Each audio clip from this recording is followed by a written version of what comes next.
Now, in this lesson, I kind of tossed in at the last minute because I wanted to be able to show you how you can generate really interesting composites by blending two images together. And this is something I get a lot of questions on. A lot of people want to know, hey, how can I put together a simple composite? You know, I don't want to make it too complicated. So I thought I'd throw this in and just show you how easy it is. And we're going to be using some layer masks to achieve this. And you know, I was messing with some layer masks in the earlier lessons, but I just want to show you how can you use them to make a really interesting layout. So here I have an image of this cello here, and I've got a sheet of music here as well, and I want to blend these two together to make a really compelling layout. Well, I'm going to take this image here, and I'm just going to drag it up to the title bar of this image here, and let's just drop that right in there. So now it's a new layer right inside this image. Well, I'm going to hold down my Option key, and I'm going to go ahead and click the layer mask icon, and what it's going to do is hide that image by filling the layer mask with black, as you can see right here.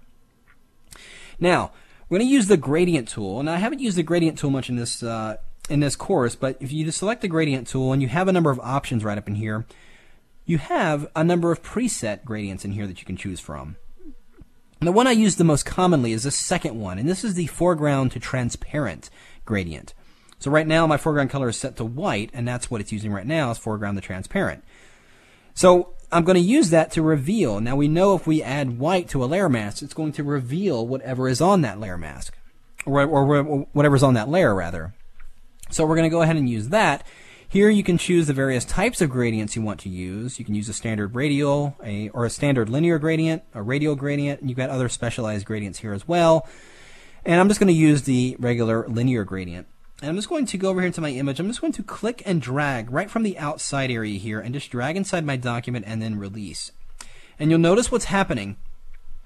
If I Option click right on the layer mask, it'll actually show me what I just did. I just drew this gradient that's going from white to black and with some gray area in between. And now that gray area is going to show some transparency, and that's what we're looking at. If I Option click back on there, we're seeing some transparency through there. We're seeing this area at 100% because we filled that area with white. And then as the gradient travels on, we get into the black area, and now we can see that guitar right through there. So I'm going to go undo that. I'm actually going to reapply that gradient in a little bit different direction there. And let's just go right there like that. So a really quick and easy way of blending those images. So let's say I wanted to add maybe a piece of text in here. We'll just grab my text tool.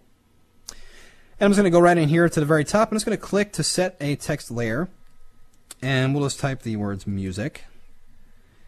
And let's go ahead and highlight that text. And I'm going to go ahead and make the size a little bigger. I'm just going to use the scrubby slider here and make that really, really big. And we'll just position that in there. I'm going to double click and highlight it again. I'm going to change the font. So let's go in here. I'm going to scroll down and get a really scripted font here. Let's do this Zapfino here. And again, we need to make that size a little bit smaller. And we'll just kind of add that right in there. And I want to change the color, of course. So let's go ahead and double click and highlight that and click the color icon and make it white. And there we've got some interesting text right on there. Well, I can make it a little bit more interesting text if I go over here into the blend modes and just choose overlay on that. And you can see it's blending in with that background in a very interesting way, giving me an interesting result.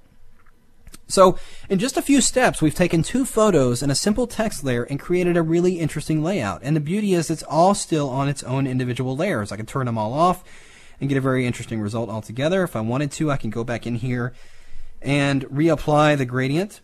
Let me go ahead and fill this with black. I'm going to go to Shift Delete. Or you can simply go into the Edit menu and go down here to Fill. And we're going to fill it with black again. And let's try another gradient. Let's come in from the other side and see what kind of result we get.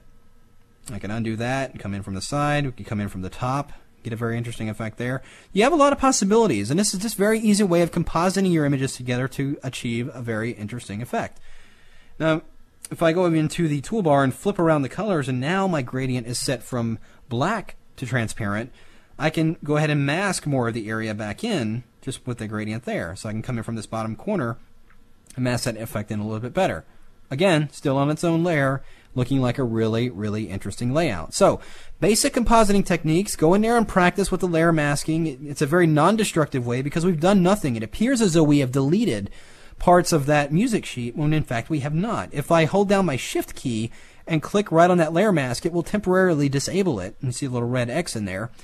And now we can see that the music sheet is all there. It's all intact, and we can go back and modify it and change it any way we want to. But the mask allows me to blend these images together for a much more interesting layout. So that is basic compositing. Try it yourself and have fun with it.